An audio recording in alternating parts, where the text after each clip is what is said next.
Buenas tardes a todas las personas que se van conectando. Vamos a darnos un minuto más y en breve empezamos en el webinar del día de hoy, titulado La trata de personas, una mirada desde la intervención social, donde estarán dando dos ponencias. La abogada Magdalena Quiñones hablará sobre el abordaje a las víctimas de trata de personas, y el doctor Martín Moreno dará la ponencia de Yo me cuido para cuidar. Vamos a darle un poco más de tiempo para que la gente se conecte, un minutito más, y comenzamos.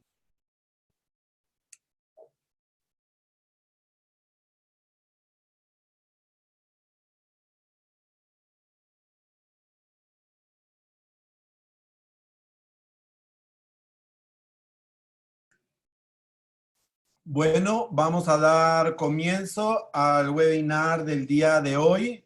Este webinar es un webinar que es una actividad que está realizada en el marco del proyecto Ñandecoe, implementado por Partner of America y el Grupo Luna Nueva, con el financiamiento del Departamento de Estado de los Estados Unidos. Este webinar se organizó junto con el Ministerio de la Mujer y la Universidad Nacional. Entonces, para las palabras de apertura vamos a escuchar a la doctora Celsa Vera de Rojas, directora de la carrera de Psicología de la UNA. Adelante, doctora Celsa.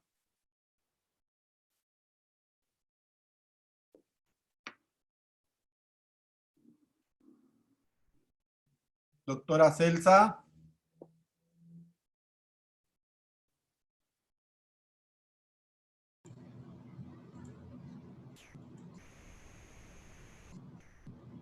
Adelante, doctora, con sus palabras de bienvenida. Buenas, no me están dando entrada. Doctora Celsa, tenés que activar tu cámara. Está activa, no me deja. Sí, por favor. A ver. Ahí está. Bien, Perfecto. gracias. Perfecto, muchas gracias. Muy buenas tardes. Bien, de parte de la Universidad Nacional de Asunción, de la carrera de Psicología, le damos la bienvenida a este webinar en el mes de la lucha contra la trata de personas. Bueno recordar que la trata de personas es un delito serio y una violación grave de los derechos humanos que constituye una amenaza para la seguridad nacional y menoscaba el desarrollo sostenible del Estado de Derecho, como se reconoce en la Declaración de la Reunión de Alto Nivel sobre el Estado de Derecho. La trata de personas es un problema mundial y no de los delitos más vergonzosos que existen, ya que priva de la dignidad a millones de personas en todo el mundo. Los tratantes engañan a mujeres, hombres y niños de todos los rincones del planeta y los someten diariamente a situaciones de explotación. Si bien la forma más conocida de trata de personas es la explotación sexual, cientos de miles de víctimas son objeto de trata con fines de trabajo forzoso, servidumbre, doméstico, mendicidad infantil o extracción de órganos. Por lo tanto, recordemos, la trata de personas es un delito en el que se anulan los derechos y dignidad de sus víctimas. Por lo tanto, este webinar nos lleva a un momento de reflexión y sobre todo a luchar contra este tipo de flagelo que es la trata de personas. Buenas noches.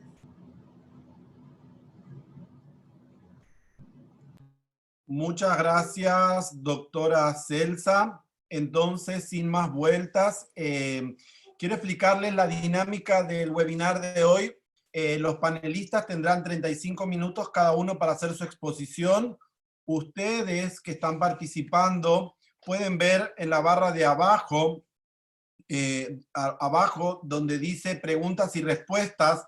Ahí ustedes pueden escribir sus preguntas para los panelistas, las cuales yo voy a recoger, y al final de las dos ponencias les vamos a ir pasando las preguntas para que los panelistas puedan ir respondiendo.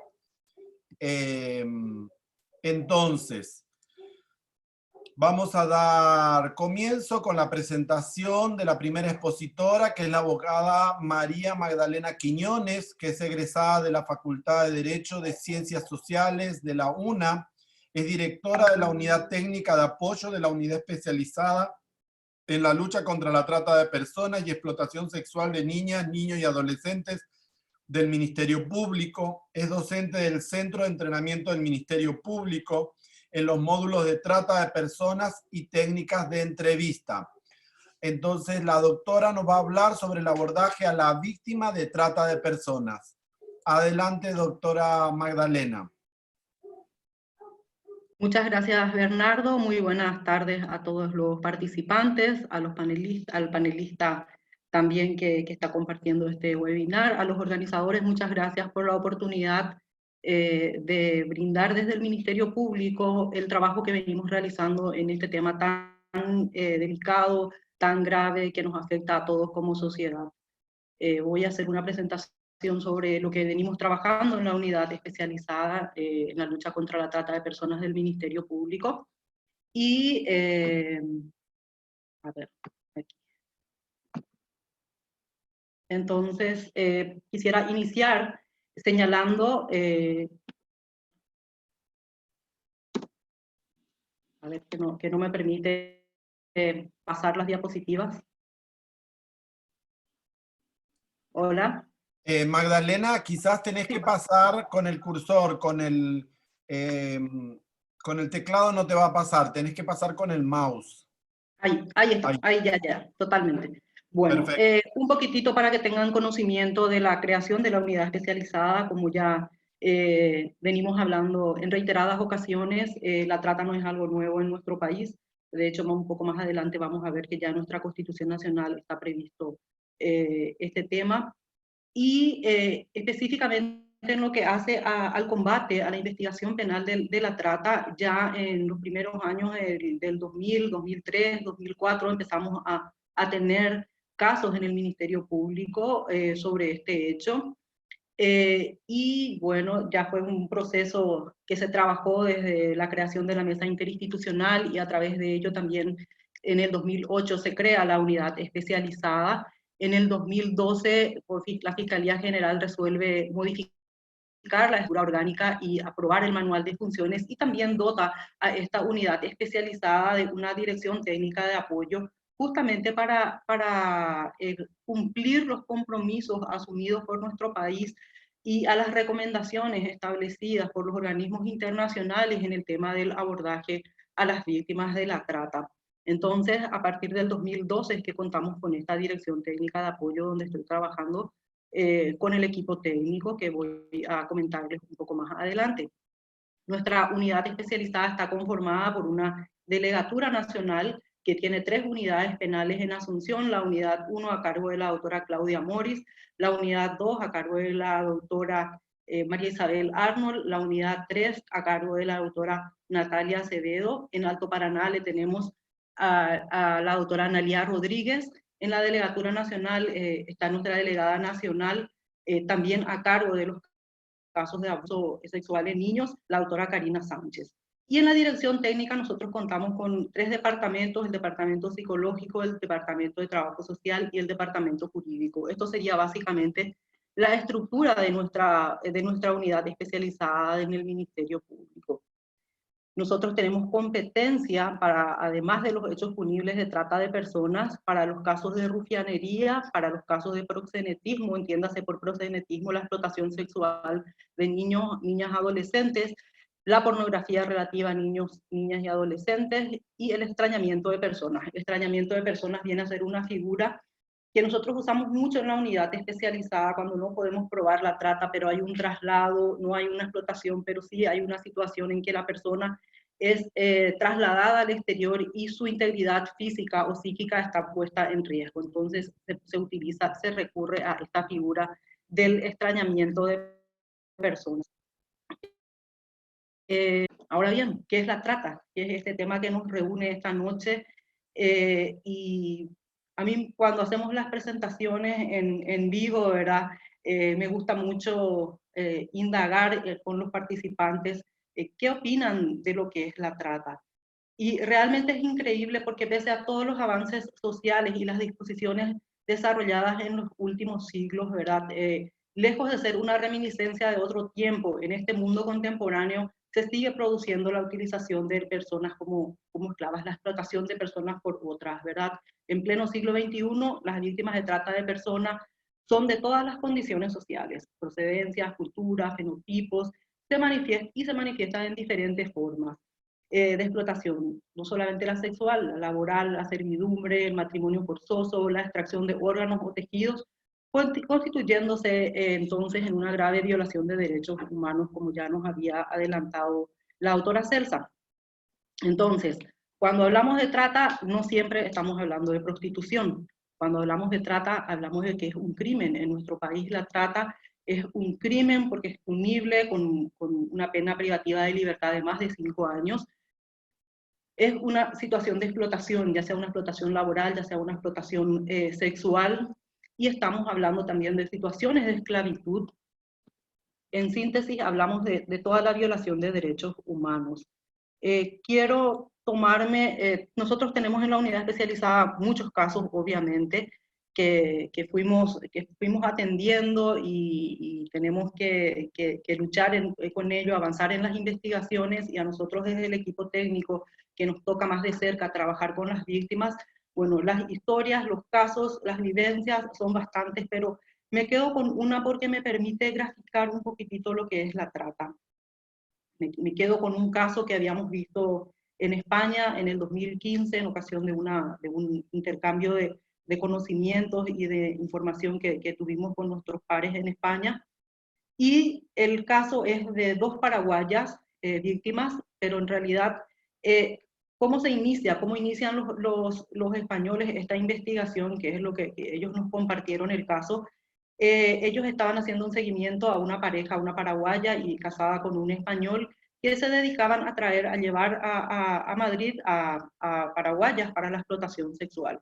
Y la que hacía de captadora acá en Paraguay era la madre.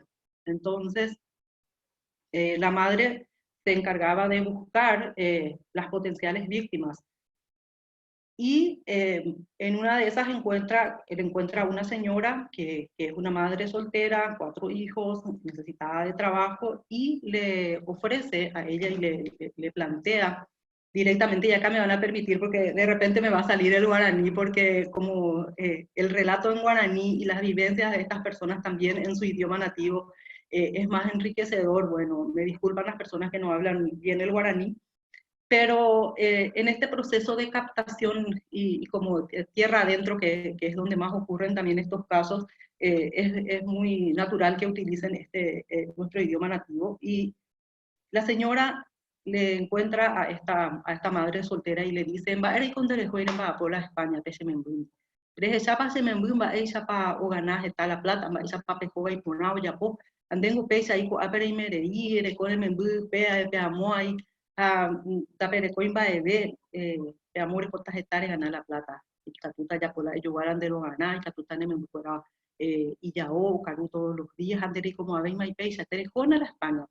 Che me voy a patandela de pasajena o de la de cuatiana ni ella puede apuntar amba ese cosa allá atrás me muy fuera penda y catnare pues voy la plata ani ella puede apuntar y se llama esta mandela batalla adelante que todos no hay ella de fundina me muy fuera, y así le convence, le dan los papeles, la señora viaja. Obviamente ya le dice que es para trabajar en la prostitución. Pero también va a coger otra vez. Y cuando va a picola tanto, si a pengonde co la de memburu diferentes amba ela tanto. Te dejo que tú te amo por lo menos a que y churro la español fuera. O sea, es con esto pata neme nana PPLS. A 4 o 5 clientes de coña tendeta por viajes está mariganata. Ese es el gancho. Entonces la señora acepta el ofrecimiento y viaja. Pero ¿qué pasa?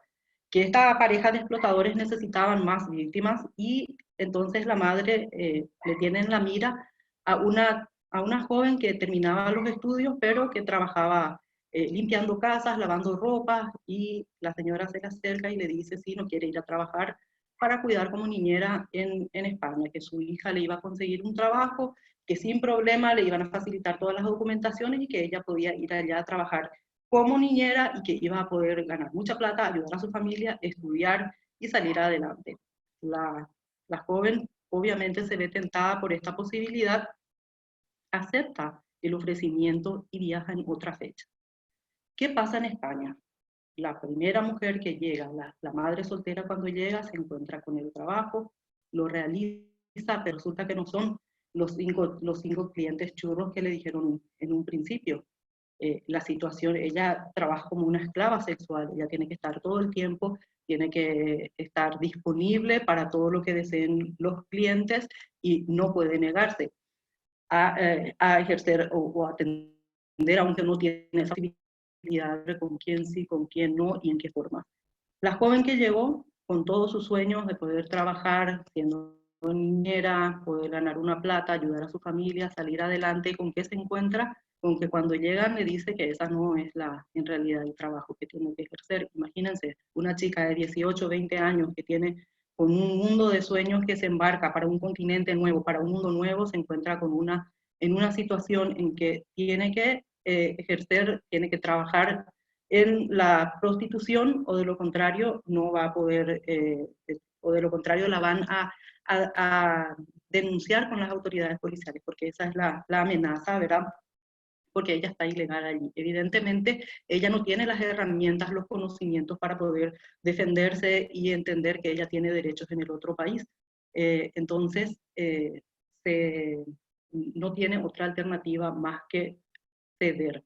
En ese proceso de llevarlas para la explotación, porque esa explotación se realizaba en polígonos industriales, y como saben también la explotación sexual en calle es la más dura. Entonces las chicas tienen que estar allí paradas, haga frío, haga calor, llueva, no importa. Ellos tienen que producir un mínimo diario para poder volver al lugar donde van a dormir, porque de lo contrario no comen ese día, reciben multas y un montón de otras situaciones.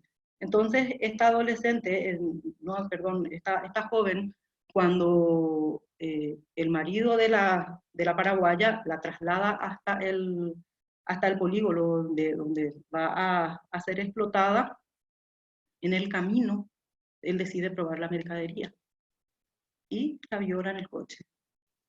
Imagínense todo lo que tuvo que pasar esta chica de 18 a 20 años en un coche y luego ser dejada en una esquina para que otros hombres la sigan violando.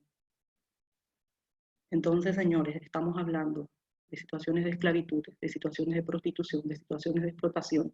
Estamos hablando de crimen, pero en realidad estamos hablando de toda violación de los derechos humanos.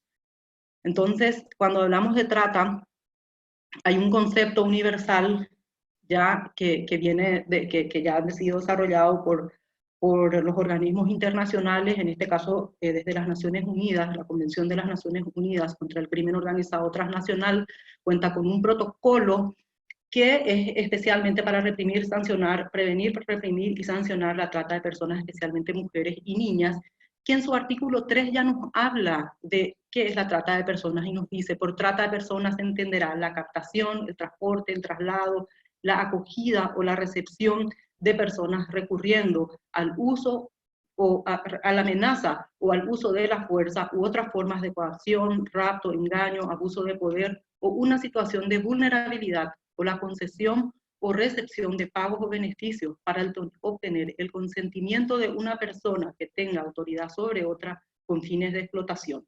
Esa explotación incluirá como mínimo la explotación de la prostitución ajena u otras formas de explotación sexual, los trabajos o servicios forzados, la esclavitud o las prácticas análogas a la esclavitud, la servidumbre o la extracción de órganos.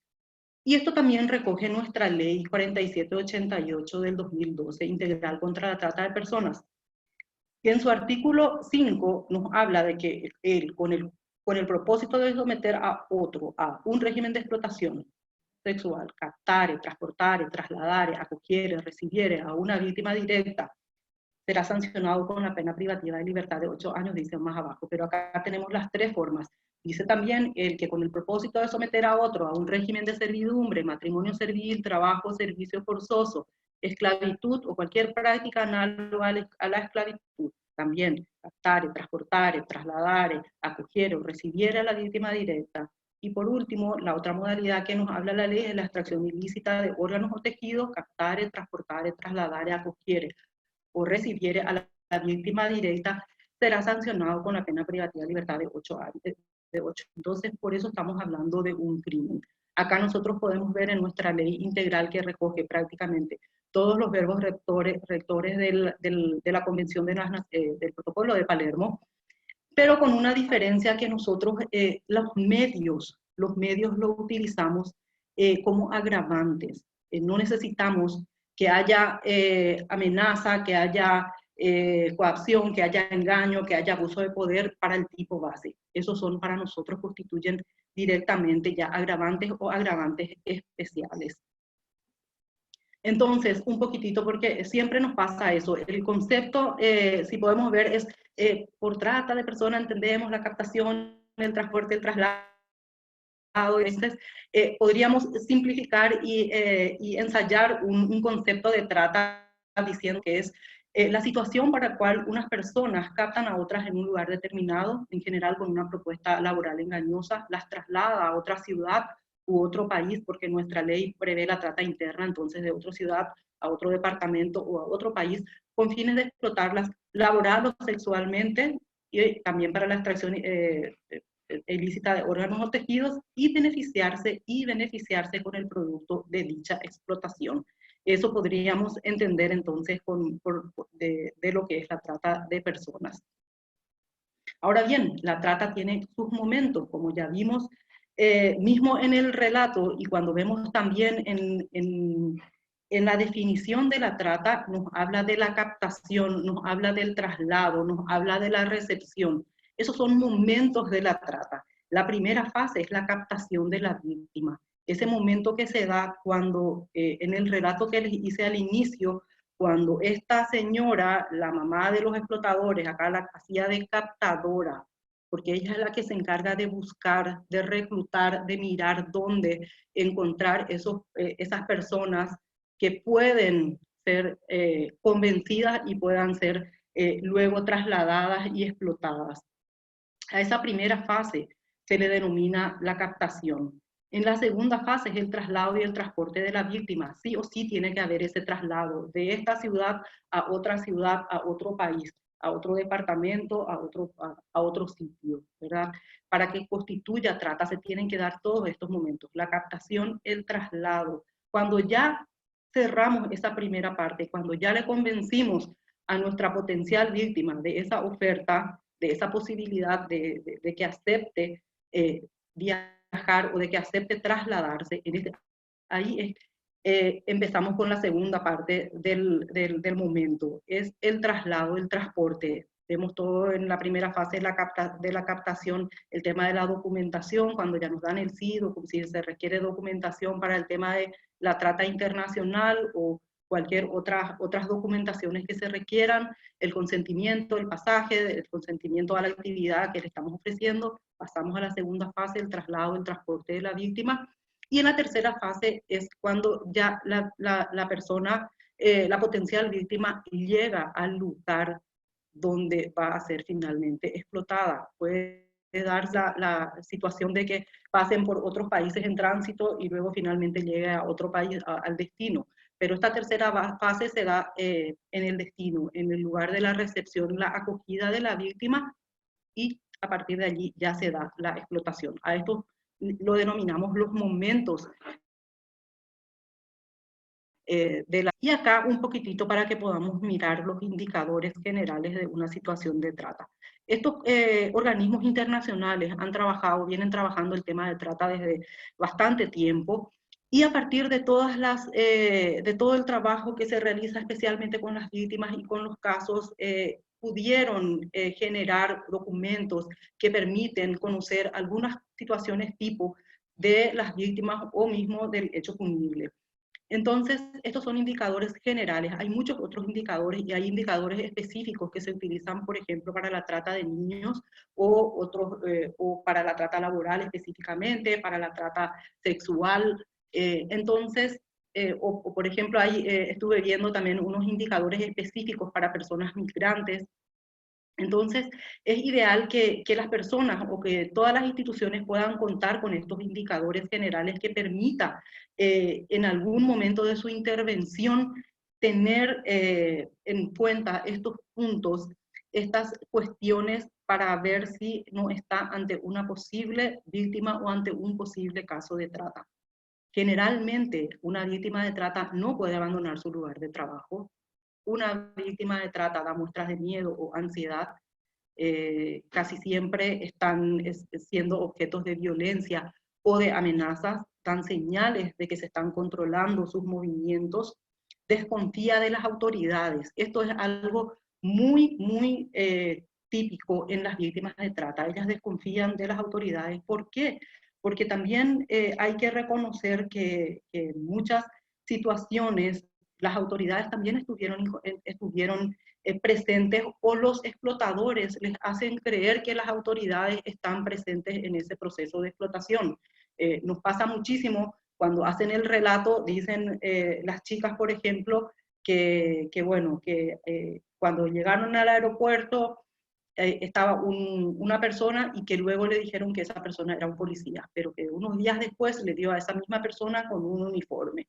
Entonces, ya van generando en ellas esa situación de que hay autoridades, y en muchos casos sí hay autoridades que están involucradas en el tema. Nosotros tuvimos también situaciones acá, hubieron personas que fueron procesadas, en Argentina hay procesamiento, condena de gendarmes, de policías federales que estuvieron involucrados en casos de trata con víctimas paraguayas. Entonces, eso es algo muy natural. Las víctimas desconfían de las autoridades, reciben amenazas de que serán entregadas a las autoridades. Las víctimas de trata internacional, y especialmente de la trata sexual internacional, bueno, igual la sexual o la laboral internacional, generalmente las víctimas están en situación migratoria irregular. Entonces, la primera amenaza es que van a ser entregadas a las autoridades, y ya les empieza a crear el miedo de que van a ser detenidas, de que van a quedar en la cárcel, privadas de libertad, incomunicadas, y entonces ese es un miedo que generalmente se genera en las víctimas. No están en posesión de sus pasaportes u otros documentos. Esas cuestiones también ahora, siempre decimos que los tratantes participan de los cursos y ya van viendo lo que nosotros buscamos. Entonces, las chicas ahora o las personas que están situadas laboralmente tienen sus pasaportes, entonces tenemos que nosotros los investigadores estar mirando otros indicadores, pero en algunos casos todavía se utiliza mucho el tema de privarles de sus pasaportes para que no puedan escaparse. Permite que otros hablen por ella, dice. Generalmente, cuando van a hacer el cruce de fronteras, las personas que les llevan son los que agarran los documentos, hacen los papeles, y ellas no hablan, no dicen, no digas nada, yo voy a decir, yo voy a hacer, yo voy a pagar el pasaje, lo que sea, ¿verdad?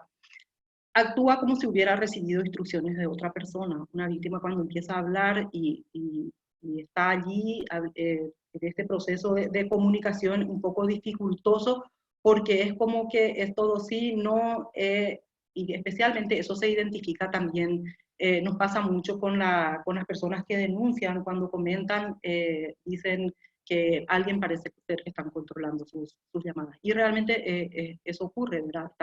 Les permiten una comunicación, pero ellos están controlando todas esas comunicaciones.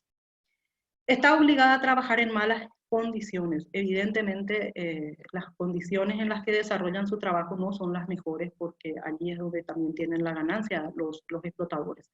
Recibe una remuneración escasa o nula, trabaja demasiadas horas por día, viven en viviendas o lugares inadecuados, no tienen acceso a atención médica. No tienen acceso a atención médica me hace recordar uno de los casos, el primer caso que nosotros tuvimos en la unidad especializada de trata laboral con víctimas extranjeras. Estas personas colombianos que llegaron hasta la unidad especializada porque tenían una herida como consecuencia del esfuerzo que tenían que hacer levantando, llevando, bajando, subiendo unos carritos con muebles. Entonces se les abre una herida y ellos no pudieron porque su explotador le dijo que él no tenía ninguna necesidad ni ninguna obligación de llevarle al médico, que si él no vendió ningún mueble no tenía derecho a recibir un dinero que le permita esa atención médica que él requería. Entonces eso fue lo que motivó que ellos hagan su denuncia. Tienen contacto limitado con sus familiares, se hallan en una situación de dependencia de su explotador o explotadora, provienen de un lugar identificado como lugar de origen de la trata. Generalmente en España ellos prestan especial atención a las víctimas paraguayas, donde dice lugar de nacimiento Caaguazú, ellos ya tienen, ya les dan alerta roja. Ha recibido el pago de sus gastos de transporte al lugar, al país o al lugar del destino, y ha actuado sobre la base de falsas cosas, como habíamos hablado también al principio. Entonces, estos serían unos indicadores generales de una situación, de una posible situación de trata. Ahora bien, ¿cómo hacen ese control a las víctimas? La gente muchas veces pregunta, ¿cómo puede ser que no se escapen? ¿Cómo puede ser? ¿Por qué? Porque estas personas victimizadas están atadas a sus explotadores por las deudas que les genera justamente ese traslado. Vimos con mucha preocupación desde en la unidad especializada el tema de la adicción forzosa. Cada vez más las obligan, la trata sexual las obligan a consumir, entonces las hacen dependientes y ya las tienen atadas por el tiempo que ellos quieran. Como ya señalé antes, la amenaza de detención, amenazas y usos de violencia, variedad de técnicas de aislamiento. Allí hay para hablar muchísimo sobre las técnicas de aislamiento que utilizan para mantener y para controlarle a las víctimas. Las tienen encerradas a pan, agua, a violaciones, hasta que consienten ser explotadas, ¿verdad? O salir. Eso es la trata sexual. Exposición, vergüenza y estigmatización. Aquí me quiero detener un poquitito con un caso que realmente para nosotros fue emblemático en la unidad especializada, uno de los casos más importantes que tuvimos de trata laboral, si no es el primero más importante internacional.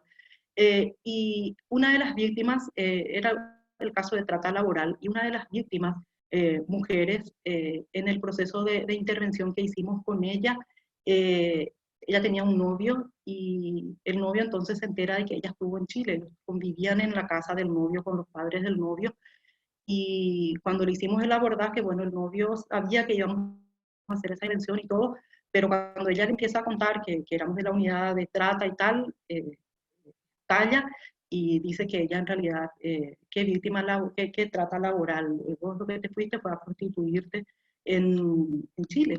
Entonces, hay un estigma muy grande sobre las víctimas de trata. Posición, hay una vergüenza bueno, que cualquier persona que habla del tema de trata ya directamente lo asocia con la prostitución, entonces eso se da mucho. Y por supuesto, y esta exposición, vergüenza y estigmatización se da también desde los explotadores, donde dicen, bueno, nosotros vamos a decir en tu comunidad de que vos viniste aquí, de que vos sos prostituta, de que vos... Entonces allí empieza también una manera de controlarlas. Amenaza de represalias contra familiares que se da en muchísimos casos, porque claro, los explotadores saben dónde viven las víctimas, saben las condiciones en las que viven, conocen perfectamente sus necesidades, a sus familias, entonces saben dónde atacarlas. Entonces, las causas de la trata de personas. Bueno, la trata tiene impactos negativos sobre la calidad de la vida de las personas. Estas causas, podríamos llamarlo, o sea, que desde diferentes puntos. Hay trata porque hay pobreza, porque hay violencia, por las desigualdades, por la discriminación, por prostitución, por los conflictos que de repente, por conflictos familiares, y todo tiende a la cosificación de la persona, ¿verdad? Y las consecuencias, estas consecuencias que trae aparejada estos impactos negativos en la calidad de vida de las personas, que incluyen daños a nivel físico, a nivel de salud mental, en las relaciones interpersonales, en los aspectos económicos y legales, realmente es tremendo. Estas consecuencias pueden durar por largos años, y hay que también considerar, y es muy importante aquí, el tema de la persona victimizada que no se reconoce como tal. Piensa que es culpable, piensa que es a consecuencia de sus actos, no se reconoce a sí misma como víctima. Entonces, la visibilización de estos efectos en la vida de las personas es fundamental para dar un primer paso para el reconocimiento y el desarrollo de las estrategias para que nos permitan erradicar, no sé si erradicar, pero por lo menos lograr mermar esta situación en nuestro país. Ahora bien, en Paraguay la trata de personas, nosotros somos país principalmente de origen de la trata, que significa, en la trata internacional. ¿Qué significa eso? Que nuestras víctimas salen de nuestro país y van a otros países, tratados laboral o sexualmente. Tenemos casos en la unidad especializada donde ya se pudo visibilizar que utilizan nuestro territorio como tránsito. En el caso de personas que son traídas de China principalmente para trabajar en los supermercados o en los campos, los campos agrícolas en Argentina, entonces utilizan nuestro territorio como tránsito y su destino final es Argentina. En algunos casos trabajamos con migraciones sobre estas situaciones y pudimos hacer unas investigaciones bastante buenas. También como destino, nuestro país también está identificado como país de destino. Vemos, les comenté el caso de los colombianos, bueno, y tenemos varios casos donde vemos que son traídas las personas tanto para la explotación laboral como para la explotación sexual en nuestro país. Esa es la situación de Paraguay en el tema de la trata. Y lo que pudimos ver también en la unidad especializada haciendo unos estudios de diagnóstico y que mirando un poquitito los casos en estos últimos años nos permite corroborar todavía esta información, ¿verdad? En la trata laboral la mayoría son hombres, las víctimas en su mayoría son hombres, afecta principalmente a personas entre 17 y 55 años de edad y afecta muchísimo a pueblos originarios. En la trata sexual, el 99% de las víctimas son mujeres, principalmente niñas, mujeres y niñas de entre 14 a 45 años. En un 42% son madres solteras. Ambas víctimas, tanto en la trata laboral como en la sexual, tienen formación primaria incompleta, forman parte del cinturón de la pobreza y provienen de familias numerosas. Esto es un poquitito la caracterización de las víctimas. Y en relación al captador, ¿quiénes son los que captan? Generalmente, como pueden ver allí, son personas conocidas de la víctima, son personas que saben de sus necesidades, entonces tienen esa facilidad para llegarles, son parientes, son vecinos, son amigos, son personas cercanas, amigos que ahora amigos por el Facebook, piden la amistad, piden tener un contacto y ya a partir de allí ya empieza todo el proceso de la captación. La mayoría son hombres los que captan, un 36% son mujeres, que en realidad vemos con preocupación que cada vez más hay más mujeres que captan a potenciales víctimas. Ahora, bien, porque el tiempo está corriendo, entonces rápidamente vemos, como les dije en un principio también, que ya en nuestra Constitución Nacional en el 92 ya nos hablaba en el artículo 10 de la proscripción de la esclavitud y de otras servidumbres y de la no privación de la libertad por deudas, ¿verdad?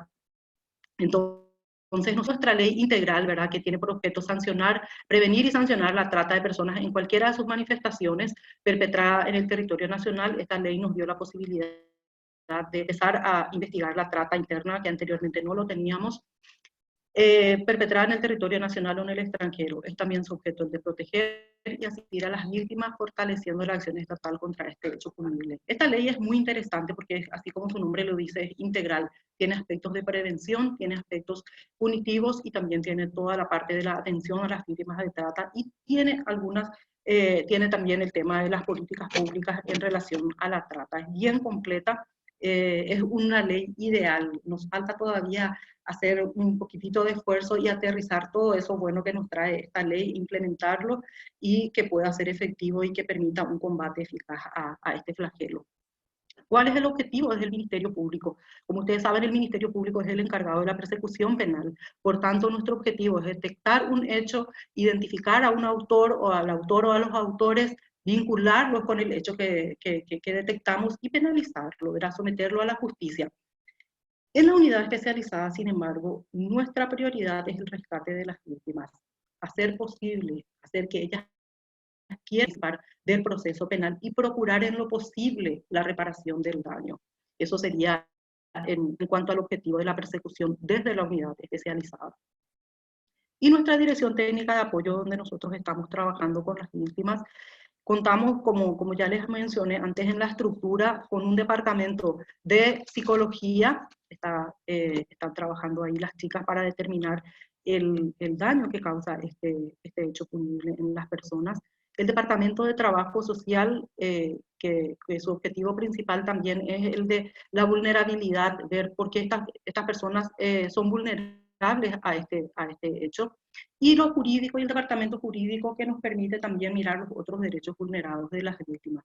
Estos departamentos trabajan, hacen una intervención conjunta y coordinada, cuentan con un instructivo de actuación, elaboran los informes que sirven para los procesos. Estamos trabajando en la elaboración de planes de atención inmediata para las víctimas.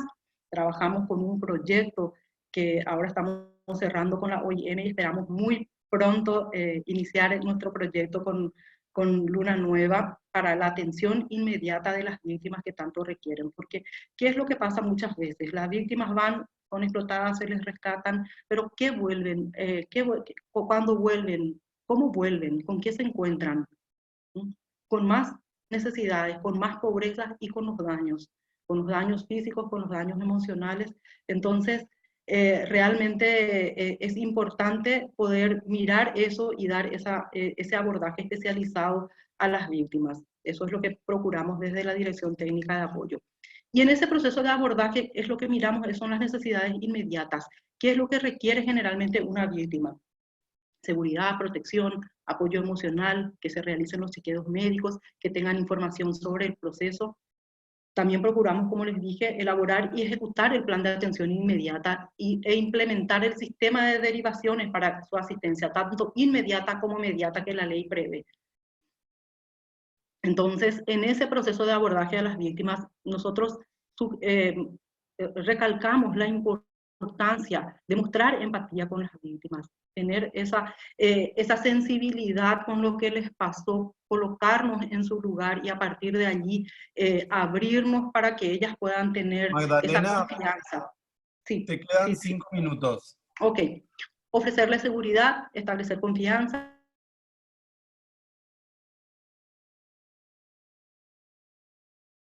es lo que no quieren hablar y derivar al servicio. Algunas de las prácticas revictimizantes en el abordaje a las víctimas, por ejemplo, es el que las víctimas tengan que estar buscando la atención en los servicios, un trato discriminatorio por parte de las personas que están encargados de la atención, la violación de la confidencialidad, y todos estos aspectos que ustedes ya lo están mirando aquí. Voy a pasar esto rápidamente porque quiero enfocarme en el tema del aporte de trabajo social. Nosotros entendemos que desde trabajo social se puede realizar un aporte súper importante desde un triple nivel, desde el nivel de prevención, desde el nivel de atención, desde el nivel de reinserción, ¿verdad?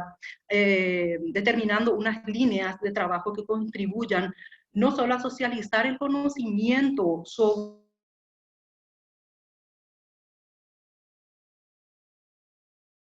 utilizar y enfrentar este delito nacional y transnacional, ¿verdad? Que tiene consecuencias directas en la dignidad de las personas y que reclama acciones de los estados y de todas las instituciones que estamos involucrados en su combate, ¿verdad? Entonces vemos acá que algunas de los aportes que desde el trabajo social se puede realizar, ¿verdad? En síntesis, desde el trabajo social se puede realizar grandes aportaciones al tema de trata, ya sea a través de la realización de investigaciones, que también desde el departamento, desde el departamento de trabajo social ya de la dirección técnica ya lo hicieron en su momento, incidiendo también sobre los contextos donde existen personas más vulnerables, sobre las acciones y las buenas prácticas que vienen desarrollando varias instituciones. Y finalmente, verá, para las cuestiones de trata, la intervención de trabajo social con las víctimas es una forma también de concretar ese compromiso profesional con los principios de justicia y derechos humanos que tiene, ¿verdad? Como principios fundamentales esta noble carrera. Entonces, de mi parte, muchísimas gracias por el tiempo y quedo atenta a las preguntas. Muchas gracias, abogada Magdalena Quiñones. Entonces ahora damos paso a nuestro segundo expositor, es el profesor Dr. Martín Moreno, médico con especialidad en psiquiatría general de adultos y psiquiatría de niños y adolescentes, egresados de la UNA, fue presidente de la Sociedad Paraguaya de Psiquiatría, es docente de la Cátedra de Psiquiatría del Hospital de Clínica de la Facultad de Medicina de la UNA, también está en la Facultad de Filosofía de la UNA, es director de psicodrama y autor de varios libros. Desde hace un tiempo viene trabajando en la desmanicomialización, donde se trabaja la enfermedad mental, mitigando el estigma y la exclusión desde una psiquiatría centrada en la comunidad. El doctor Martín Moreno nos va a hablar de la ponencia Yo me cuido para cuidar. Adelante, doctor. Buenas noches a todos. Voy a pasar el slide.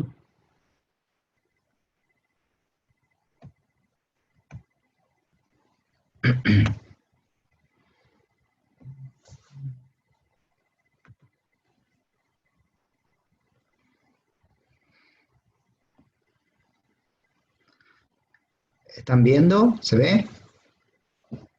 Perfecto, doctor, perfecto. Bueno, este es un tema que me llamó Raquel Fernández de Luna Nueva invitándome a esta ponencia y me preguntó con qué nombre te quedarías. Y yo me quedé con eso, yo me cuido para cuidar. Y esta es una memoria de trabajo que lo vengo haciendo desde los años 90.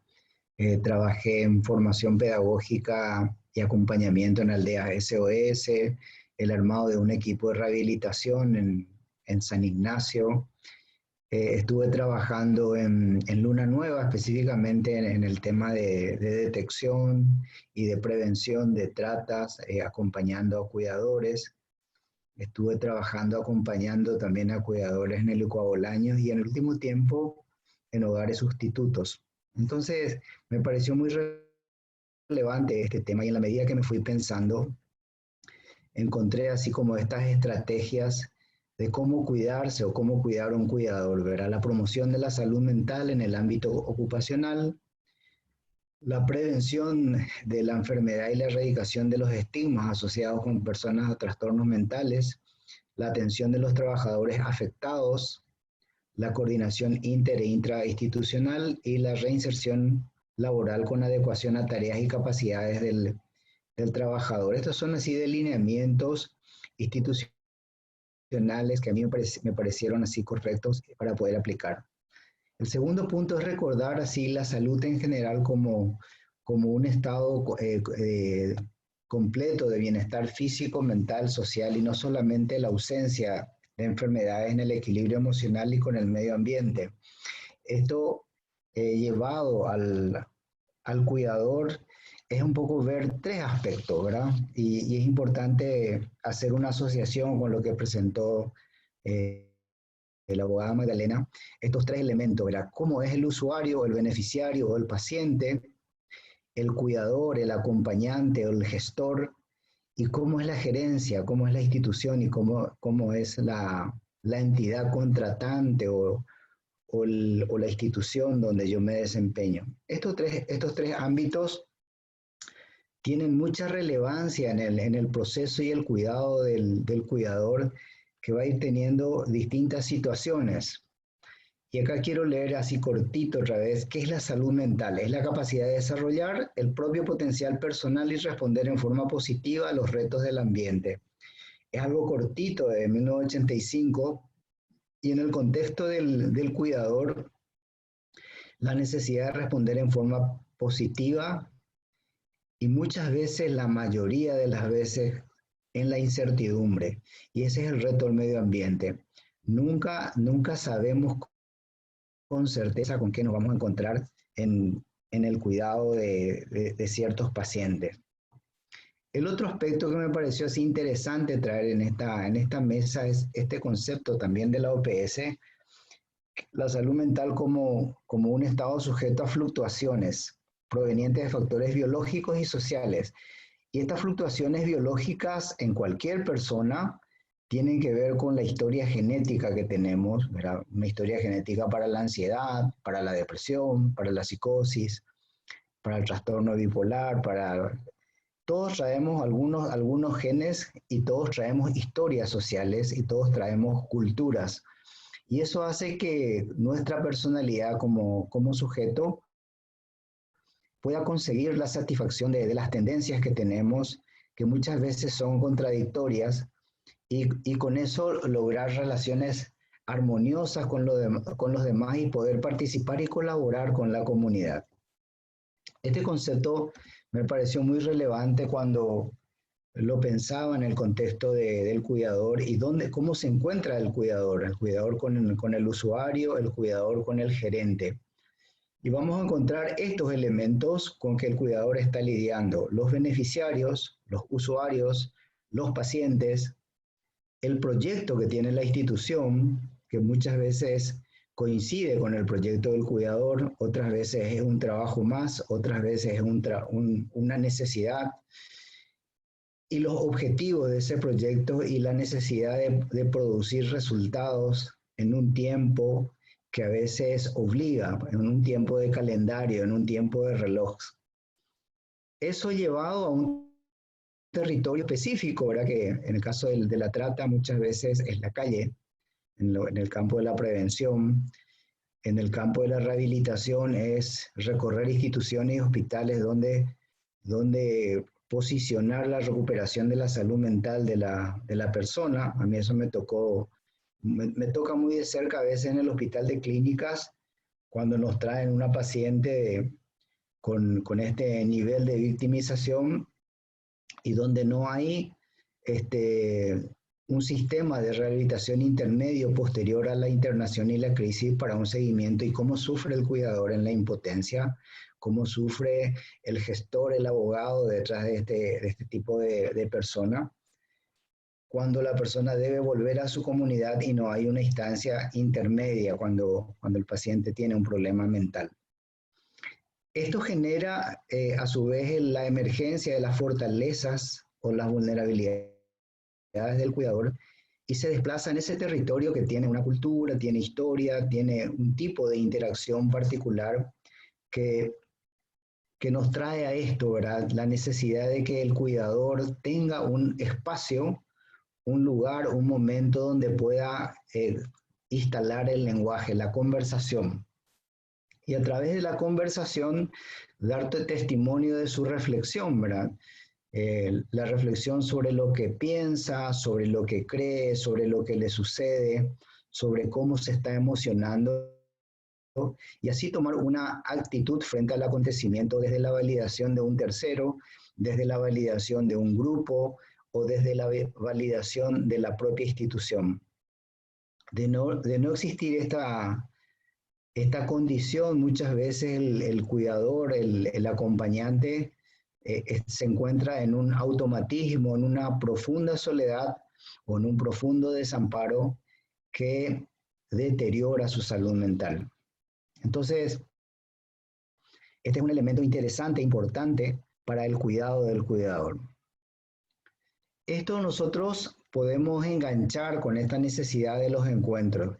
Y estos encuentros, en la medida que vamos conversando, vamos a encontrar en el otro, a partir del reflejo del otro, a partir del feedback del otro, la posibilidad de una connotación positiva, de una pregunta o de una emoción compartida que me puede ayudar al insight, al darme cuenta, al desapego. Para entrar en una posibilidad del cambio de actitud o el cambio de conducta frente al acto, o la comprensión frente al acto. De ahí la importancia de la conversación de los equipos en cuanto a conciliación, no solo de lo operativo, instrumental, sino de lo afectivo y del mundo interno. Otra variable que me pareció así importante en esta experiencia de acompañar acompañantes, de acompañar cuidadores, es que cada acompañante tiene una historia, y en esa historia a veces existen situaciones traumáticas, situaciones dolorosas, pérdidas, como también grandes ganancias o grandes aprendizajes, grandes transformaciones, ¿verdad? Y en ese perfil de fortalezas y vulnerabilidades habita ese trabajador y tiene una historia conocida, una historia asumida, una historia valorada en el caso que haya desarrollado una buena autoestima. A veces tiene todo lo contrario, una historia negada, una historia paralizada y una historia revictimizada frente a la víctima a la que está acompañando. Esta situación de perfil e historia también tiene un impacto importante en el liderazgo, un liderazgo dominante, un liderazgo compartido, un liderazgo descalificador, ¿verdad? Cuando que lo que necesitamos es un liderazgo que emociona, es un liderazgo que acompaña, es un liderazgo que connota. Detrás del liderazgo vamos a ver los tipos de vínculos, si van a ser asimétricos rígidos, asimétricos flexibles, simétricos, ¿verdad? Cercanos, distantes, aislantes, ¿verdad? Y vamos a encontrar en este vínculo rasgos de protección y rasgos de proyectar y de legitimar a la persona de modo que éste pueda desplazarse en acciones en el tiempo. Y ese es el cuidador con que nosotros nos encontramos en las distintas instituciones que van gestando el proyecto institucional y van tratando de realizarse en ese proceso.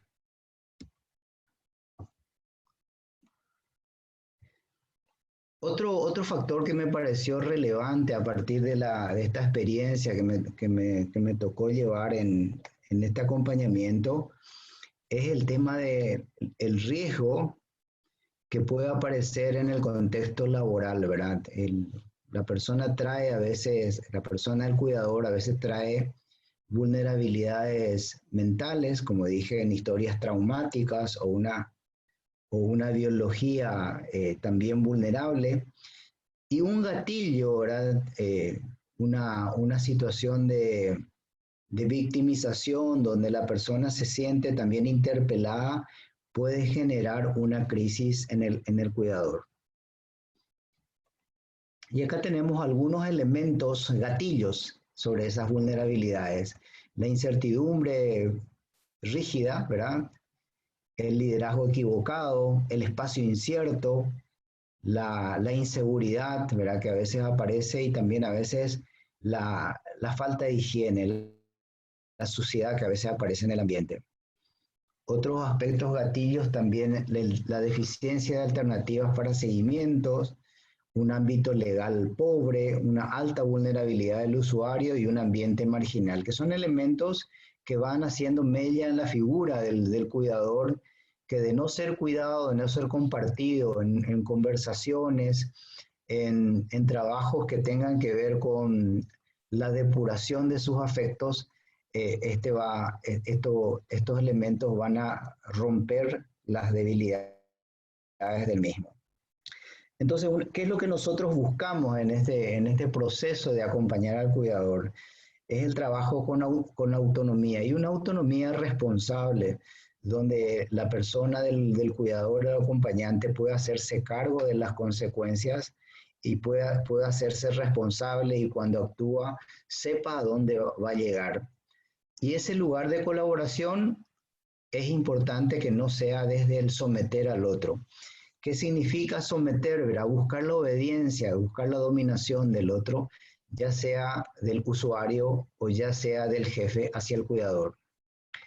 Este es un barquito que había hecho el año pasado, que me pareció muy pertinente para compartir con ustedes, ¿verdad? Yo le llamé el barco del deseo, como para la gente así que está en psicología, es una combinación de algunas teorías.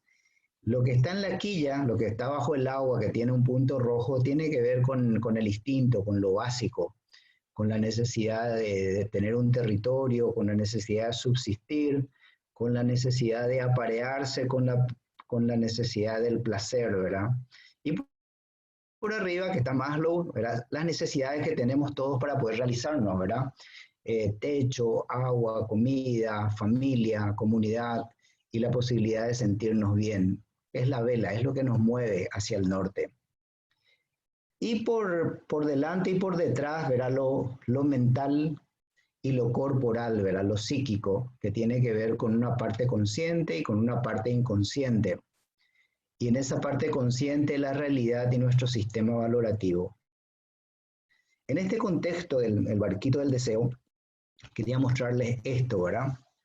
Esta es una disposición entre lo que es el deseo y la factibilidad, ¿verdad? Una de las cosas que, escuchándole a la doctora Magdalena, ¿verdad? Es ideal, ¿verdad?, tener todo lo que se plantea, ¿verdad? Pero a veces la factibilidad es que no existen ciertos dispositivos de rehabilitación. Entonces existe una brecha y eso impacta en la figura del cuidador, donde tiene una ilusión de resolver el problema de la persona, tiene una ilusión de posicionarla a la persona en lo ideal de la reivindicación humana y se siente impotente. Y eso genera un desgaste, genera una quemazón en esa persona que se va institucionalizando y va perdiendo muchas veces el sentido valorativo de la propuesta inicial del proyecto. Entonces, este diagrama habla de tres instancias: el deseo, la realidad y la factibilidad, ¿verdad? Y muchas veces trabajando con los cuidadores o con los acompañantes es importante revisar qué es lo que tenemos, ¿verdad? Qué recursos personales, recursos resilientes, recursos técnicos, recursos empáticos, recursos afectivos, recursos de contención, y qué contexto determinan dónde voy a trabajar y qué oportunidades tengo. Y en base a eso, en base a lo que quiero y la factibilidad, es que puedo unir la realización, ¿verdad? Otro de los temas que a mí me pareció así relevante en este proceso de cómo cuidamos al cuidador o cómo se cuida al cuidador es la actitud que toma una persona frente a otra y cómo se determina la conversación. Y esto traigo a colación en referencia a cómo son las organizaciones, las organizaciones cuando presentan estas tres instancias: la colaboración, el respeto y la responsabilidad. Lo que se busca es que la persona tenga una actitud colaborativa y se busca que ellos sean parte integral de la institución y lo que habitualmente se dice que se pongan la camiseta. Y la primera pregunta es: ¿esto haces por interés o por obligación? Y eso induce a la colaboración. En el campo del respeto implica un nivel de compromiso, de colaboración y respeto hacia lo que se está haciendo.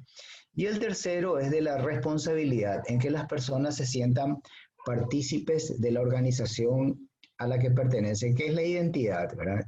Y eso es muy importante para que la persona, al pertenecer, se siente como integrado a ese proceso, se siente contenido, acompañado y protegido, que es una de las necesidades de un cuidador. A veces ocurre lo contrario, ¿verdad? A veces ocurre la inequidad, a veces es un problema de rigidez, inflexibilidad salarial, o que no lleva a sus expectativas, o la persona se siente maltratada, o se siente en una situación de falta de respeto, ¿verdad? Que es un poco lo que produce la distorsión de la comunidad, de la comunicación dentro de los equipos. Una de las cosas que más vemos, yo hasta ahora sigo viendo donde trabajo, son los problemas de comunicación, y ahora gracias al WhatsApp, ¿verdad?, la comunicación es inmediata. Uno puede sacar una foto y aclara, o manda un audio y aclara, y eso contiene al equipo, y el equipo responde adecuadamente, y se ha impuesto como una manera de contención inmediata, y ha entrado profundamente ya en la cultura de las instituciones. A mí me pareció excelente, y eso facilita mucho la comunicación, o muchas veces distorsiona, porque hay subgrupos de WhatsApp donde se mueven otro tipo de comunicación, y a veces esos subgrupos son son como la reacción informal del dolor que no es correspondido ni contenido por el espacio de las autoridades. Bueno, ¿qué nos pasa como cuidador cuando tenemos estos elementos, ¿verdad?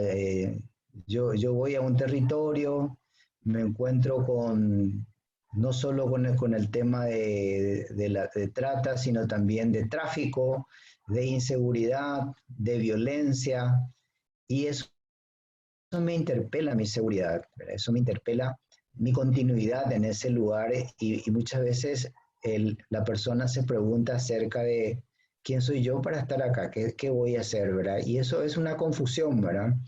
Una confusión en el grado de esto era lo que buscaba, esto no era lo que buscaba, o puede ser una racionalización, ¿verdad? Bueno, esto es parte del proceso, pero la inseguridad es negada o es racionalizada, ¿verdad?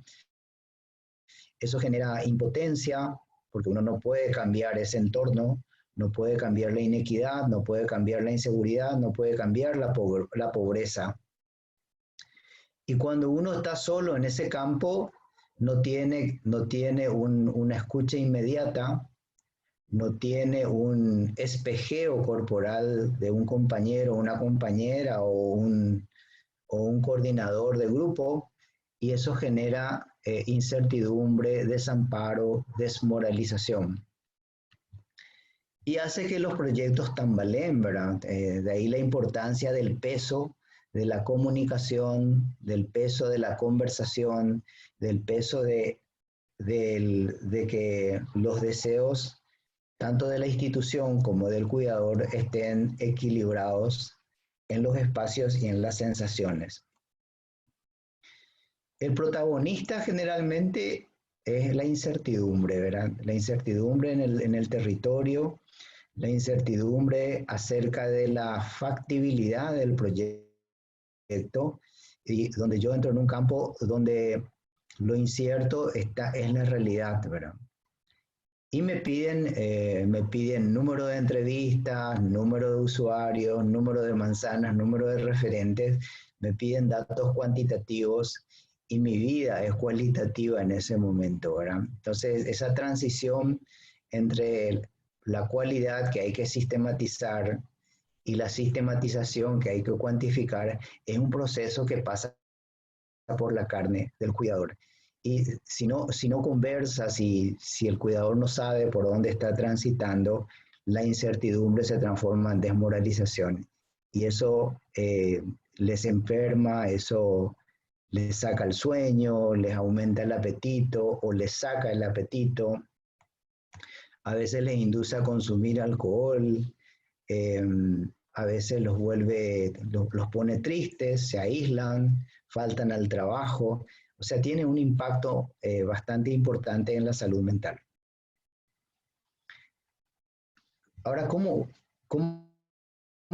se cuida el cuidador? Estaba hablando de los aspectos generales institucionales, ¿verdad?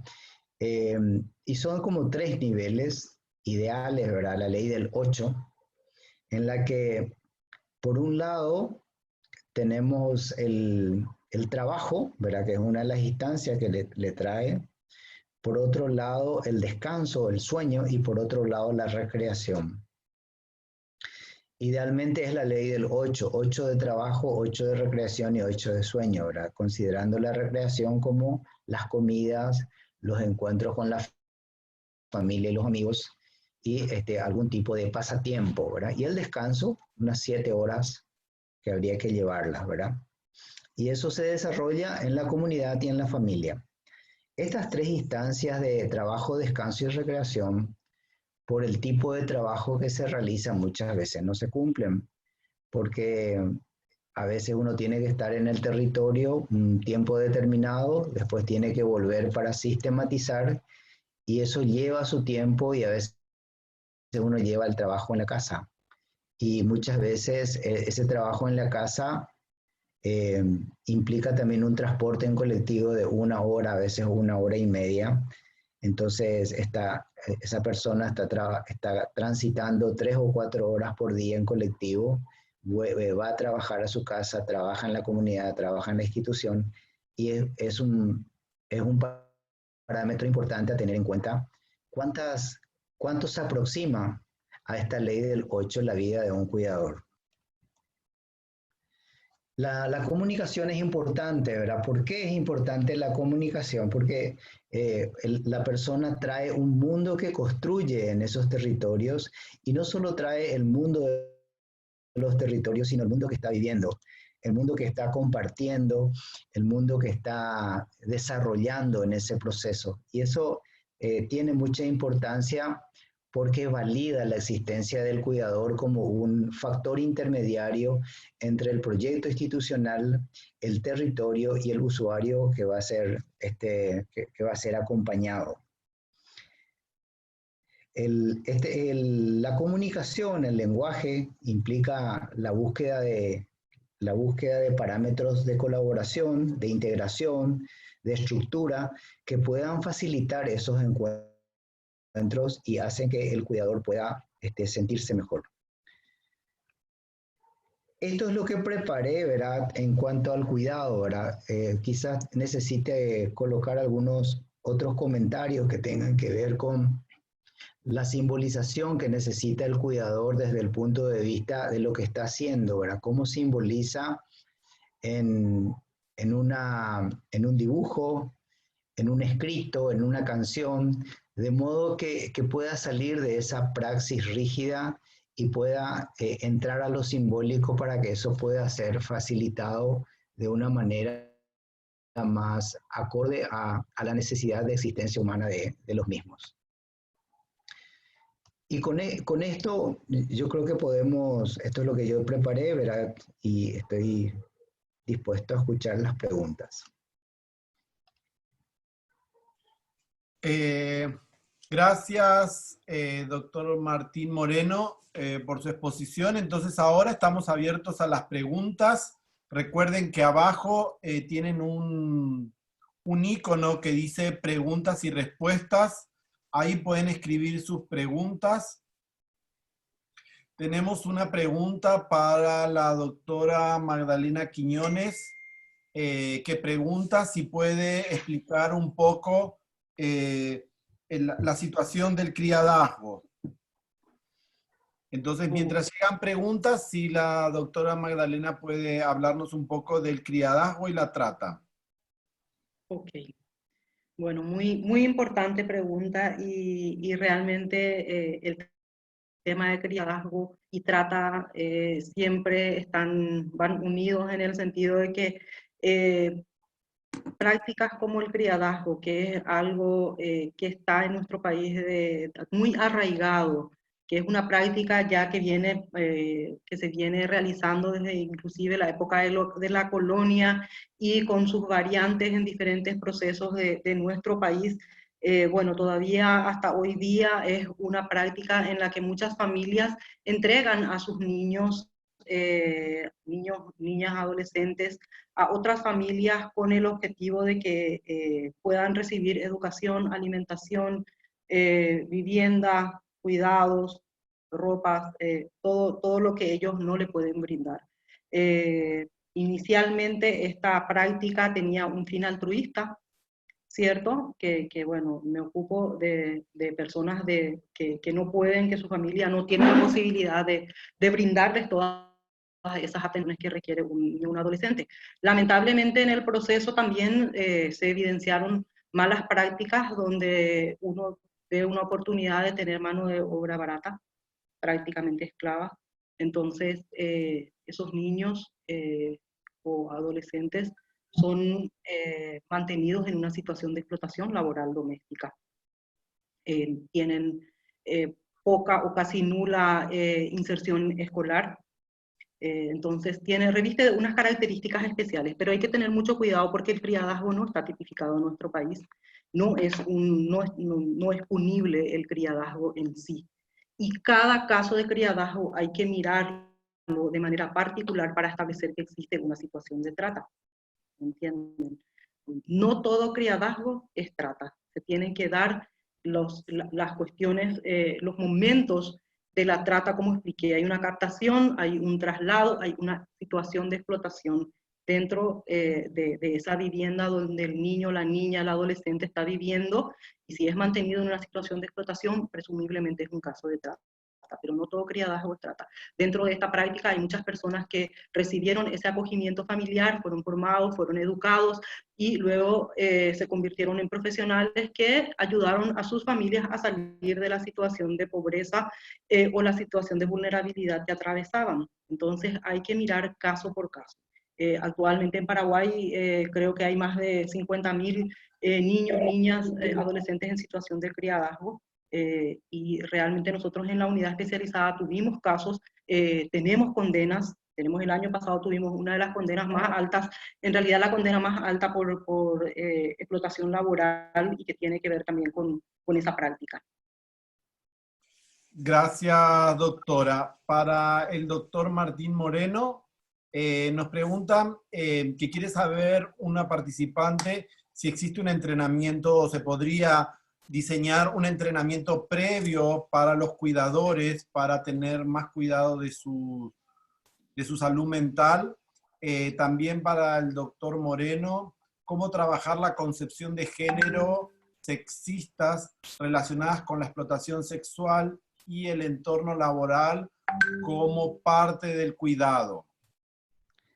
Bueno, una de las cosas que en la experiencia que yo tengo de acompañar al cuidador es elaborar un perfil institucional sobre qué tipo de personas se necesita desde el punto de vista humano, desde el punto de vista técnico y desde el punto de vista afectivo.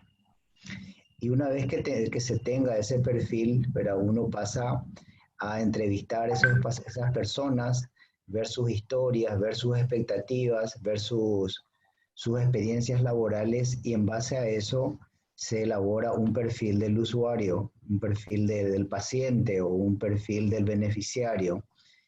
Y una vez elaborado el perfil del beneficiario, vamos a encontrar así elementos así desde la funcionalidad cognitiva, ¿verdad? Cómo funcionan sus pensamientos, sus sentimientos, sus creencias, cómo funciona esa persona en lo cotidiano, en lo que es cuidado personal, cómo funciona en su familia, si la tiene, cómo funciona en la comunidad, cómo funciona en el campo laboral, ¿verdad? Entonces, la persona que va a ser entrenada tiene que conocer a profundidad el perfil del beneficiario o el perfil del paciente, y de esa manera tiene un primer elemento que es el elemento instrumental para poder abordar ese tipo de trabajo. Y el otro elemento es el elemento afectivo, que tiene que ver con el desarrollo humano de ese personal y se relaciona con la empatía, se relaciona con la capacidad de contención, con la capacidad de escucha activa, con el respeto, con la legitimización, con la capacidad de conversación, con la capacidad de gestar vínculos e instancias de acompañamiento. Entonces, son dos elementos que prácticamente se acoplan a todos los cuidadores. Una instrumental de conocimiento acerca del beneficiario, y también de conocimiento de su propia historia, ¿verdad? Porque estas cosas nos estallan en las resonancias, en la empatía. Hay un autor que habla del estrés por compasión, que es un poco la retraumatización del cuidador frente a los eventos que está viviendo el cuidador. Y de no conocer eso el cuidador, no saben que se está metiendo desde el punto de vista afectivo. Entonces, eso es lo que generalmente hacen las instituciones por donde yo pasé, un perfil instrumental y un perfil afectivo. Gracias, doctor. Para la doctora Magdalena, desde el ámbito universitario, ¿qué acciones se pueden realizar para prevenir la trata de personas? Ok, muchas, y realmente es algo que nosotros necesitamos explorar más desde la academia, involucrar a la academia en el tema de la trata. Se pueden realizar estudios, necesitamos realizar prácticas también con los estudiantes, con las universidades. Hay un montón de cuestiones que desde la trata, pero más a nivel de prevención, que podemos desarrollar y trabajar de manera conjunta y que nos puede permitir que sectores que también podrían ser víctimas de trata puedan estar atentos, puedan cuidarse y también a su vez ser, ¿cómo podría decirte? A su vez también ser agentes multiplicadores del conocimiento de este tema. Gracias, doctora. ¿Podría agregar algo un poquitito? Sí, claro, claro. Sí, un poco sobre qué puede hacer la universidad. Algo importante es la responsabilidad social universitaria, ¿verdad? La creación de dispositivos de rehabilitación para las víctimas de trata, que no pasa solo por la gestión comunitaria, sino hay personas, lo que a mí me ha tocado vivir dentro del Hospital de Clínicas, hay personas que necesitan una internación intermedia que no tendría que ser ni clínicas ni el psiquiátrico, como albergues en tránsito en sus comunidades, porque los albergues están en capital, ¿verdad? Y una de las premisas en la declaración de Caracas, porque son personas afectadas en su salud mental, es que las personas se rehabiliten en sus comunidades. Entonces es importante desenrollar esta situación desde las universidades, compartir estos saberes con las distintas universidades nacional, Caaguazú, Itapúa, Concepción, Pedro Juan, ¿verdad? De manera de que esto pueda expandirse y se puedan crear los dispositivos. Yo creo que eso también se puede hacer desde la universidad. Y es un punto ciego, es un punto no tocado, porque la universidad está más centrada en un conocimiento pragmático de intervención y no de rehabilitación y de recuperación de la salud. Gracias, doctor. Para la doctora Magdalena, preguntan si hay un espacio de preparación o monitoreo de las personas que trabajan en trata de personas. Un espacio de... Como de monitoreo, si hay un espacio de preparación en que las personas que trabajan en el ámbito de trata de personas, existe un espacio formal de formación, de capacitación o de monitoreo con este ámbito de cuidar a las personas que están involucradas en la atención a las víctimas de trata. No.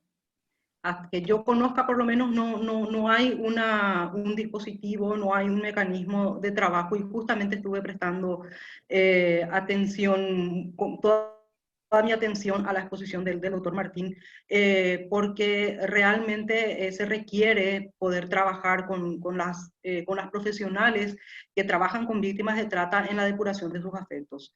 Hay una afectación muy importante y un desgaste emocional elevado trabajando con las víctimas por la gravedad de los casos que trabajan, por esa ilusión que tienen, como decía el doctor Martín, de resolver los problemas de las personas y que genera un desgaste, y mismos los casos, las dificultades, las situaciones que atravesaron las víctimas constituyen realmente una afectación muy grande para las profesionales. Yo por lo menos no tengo conocimiento de que exista un espacio para que puedan trabajar, y realmente es una preocupación y sería interesante poder contar con ello. Muchas gracias. Preguntan si usted, profesor doctor Martín, habló de que tuvo una experiencia de trabajo en la organización Grupo Luna Nueva. Me preguntan si usted pudo sistematizar el trabajo, más allá de si lo haya publicado o no, pero si pudo sistematizar el trabajo que realizó cuando trabajó con el centro de atención que el Grupo Luna Nueva mantenía. No, realmente en ese tiempo quizás Raquel tenga, ¿verdad? Eso es de hace aproximadamente más de 15 años atrás. Lo que yo acabo de hacer es parte de la sistematización, ¿verdad? Traté de traer en la memoria el trabajo, traer en la memoria el dolor de los cuidadores, traer en la memoria la frustración y la impotencia de los cuidadores, y cómo trabajábamos en esos espacios de conversación, de colaboración y de resignificación del imaginario de los cuidadores frente al usuario. Realmente nunca nos pusimos a escribir porque no solo implica diferenciar los indicadores de trabajo, sino también un marco de referencia, una teoría detrás de la reconstrucción del psicotrauma del cuidador, ¿verdad? Y ir un poquitito más allá de preguntarse cuál es el perfil emocional de una persona víctima de trata, que los casos que nosotros llegamos a ver en el hospital de clínicas son personas que tienen una secuela, sufren de estrés postraumático la mayoría, y la mayoría tiene una transformación de la personalidad post-trauma, que hoy día le llaman transformación de la personalidad compleja, ¿verdad? En la nueva clasificación.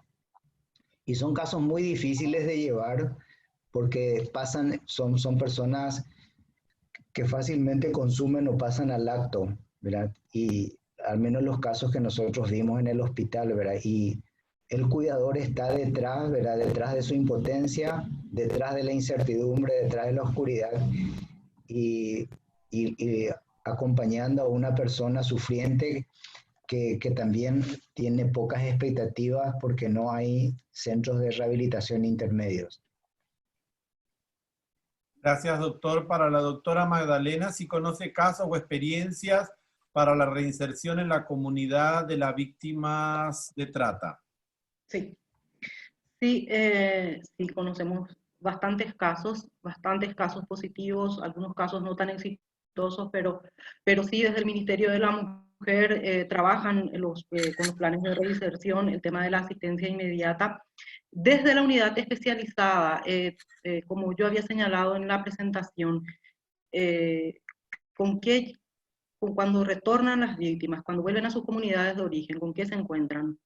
Con más pobreza, con daño físico, daño emocional, con más necesidades. Entonces, realmente es terrible y cuesta, es mucho sacrificio para las profesionales que tienen que lidiar con ello y tratar de buscar una solución a esas alternativas, especialmente cuando no hay recursos.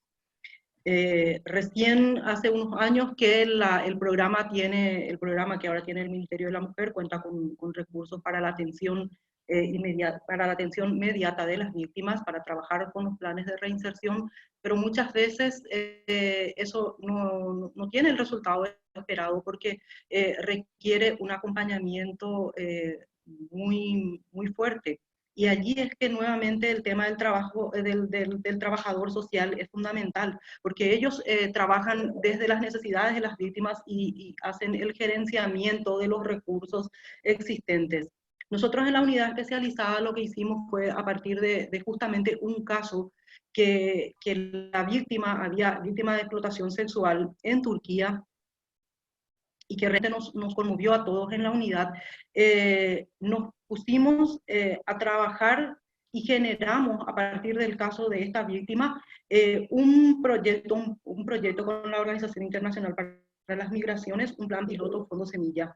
¿Y en qué consistía eso? En que dentro de las causas que se tramitan en la unidad especializada y si se llega a un procedimiento abreviado, se le daba se le condenaba al autor de otros hechos punibles, ¿verdad?, a una reparación social consistente en una donación para ese fondo, y esos fondos eran administrados por la OIM y utilizados para la atención inmediata de la víctima.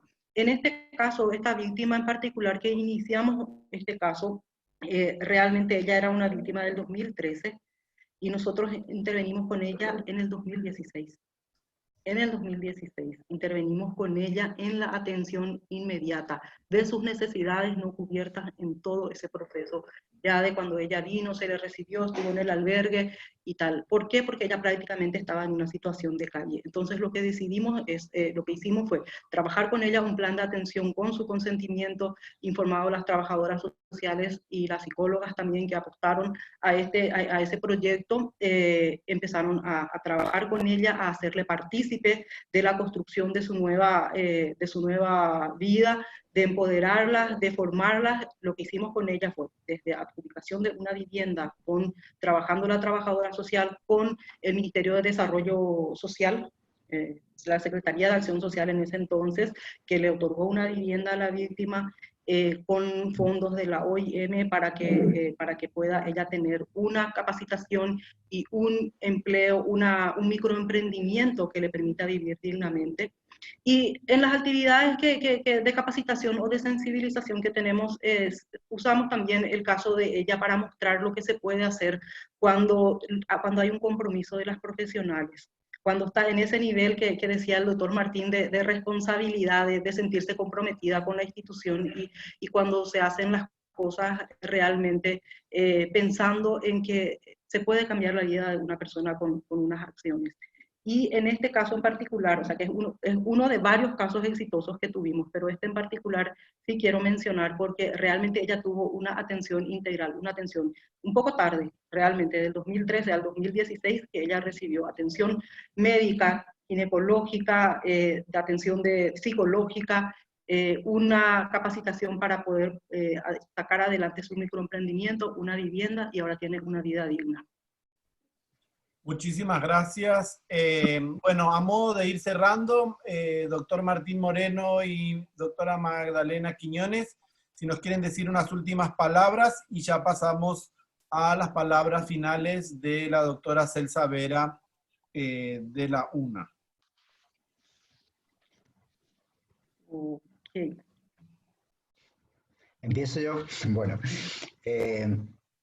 yo quiero agradecer por este momento reflexivo sobre este grupo de mujeres sufrientes que me han generado muchísimo placer en el tiempo que trabajé en Luna Nueva, que era más un campo preventivo, y muchísimo dolor dentro de clínicas, que es un campo de atención y de impotencias. Y reflexionar sobre esto hace que nosotros los cuidadores sepamos dónde estamos parados y por dónde estamos transitando, haciendo distinciones entre lo posible y lo no posible y buscando alternativas.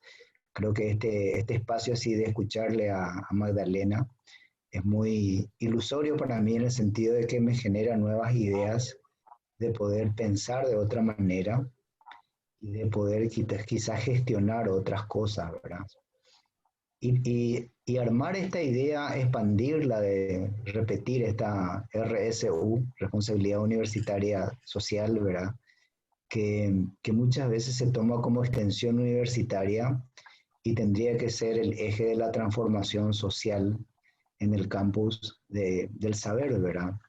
Esto es un saber construido en los últimos 30 años, el tema de trata. Antes no se sabía todo lo que se sabía, y es un saber que va comprometiendo a grupos de personas, pero se queda acá en calle última todavía. Y necesitamos expandir ese saber, y una vez expandido, posicionar la responsabilidad social de las comunidades sobre sus súbditos caídos, ¿verdad? O sobre sus súbditos sufrientes. Y ese es el derecho a vivir en la comunidad, rompiendo el estigma, perdonándose, insertándose dentro de ese campo laboral o de ese campo cultural, espiritual e histórico que nos corresponde a cada uno. Así, muchas gracias a ustedes, muchas gracias Magdalena, muchas gracias Bernardo, Raquel, Celsa, por este espacio reflexivo. Magdalena. Muchas gracias, y nada más que agradecer esta oportunidad de poder llegar a un grupo nuevo, a los estudiantes de estas carreras tan sensibles a lo que es la intervención con víctimas de trata, y que espero que a partir de esta presentación también tengamos aliados estratégicos y que esto, como decía una vez un embajador que nos facilitó la puesta en escena de una obra teatral que puede pasar, que nos puede pasar a cualquiera de nosotros, el tema de la trata, nadie es inmune a la trata, que realmente esta noche cuando vayan o compartan con sus familias, hablen del tema de la trata, hablen con sus amigos, hablen con sus compañeros, hablen con sus familias, hablen con sus hijos, hablen con todos los que puedan, y que esta sensibilización, que este conocimiento sobre esta problemática llegue a todos, porque es la manera de que podamos cuidarnos y enfrentarnos a este flagelo. Agradezco muy especialmente, aprendí muchísimo de usted, doctor Martín, y realmente espero que se pueda trabajar esos otros aspectos que mencionó desde la universidad. Realmente hay mucho por hacer, y muchas gracias a todo el equipo de Luna, que siempre está ahí también para apoyar el trabajo de la unidad especializada. Esperamos las denuncias, esperamos que a partir de esta actividad también se puedan identificar algunas situaciones de trata, que la gente pueda saber y relacionar y decir, esto podría ser una situación de trata, y empezar a denunciar, porque eso es algo que recibimos con mucho agrado después de cada intervención que realizamos. Entonces, nada más que agradecerles nuevamente esta oportunidad, y hasta la próxima. Gracias, Magdalena. Doctora Celsa, con sus palabras de despedida. Bien, agradecida por el lugar que nos han dado de la Universidad Nacional de Asunción, la carrera de Psicología, agradecida al doctor Martín, a la doctora Magdalena, por esta hermosa noche en la cual hemos aprendido muchísimo, y de este enfoque tanto legal como salud integral, que constituye un aporte muy valioso para todas las personas involucradas o no de este flagelo. Recordar también que la trata de personas es un delito, por lo tanto nosotros tenemos que estar atentos y atentas a trabajar con estas personas, y estamos abiertos de la universidad a hacer el trabajo que el profesor dice que solemos hacerlo. Así que muy buenas noches y que pasen muy bien. Muchas gracias. Buenas noches, doctora Celsa, e invitarlos a todos a que entren en la página de Facebook del Grupo Luna Nueva, donde vamos a estar colgando la grabación del webinar para los que quieran repasar las dos excelentes ponencias que tuvimos, y de parte del Grupo Luna Nueva y de Partner of American, les agradecemos la participación a todos y todas. Buenas noches. El apellido de Bernardo. No me acuerdo.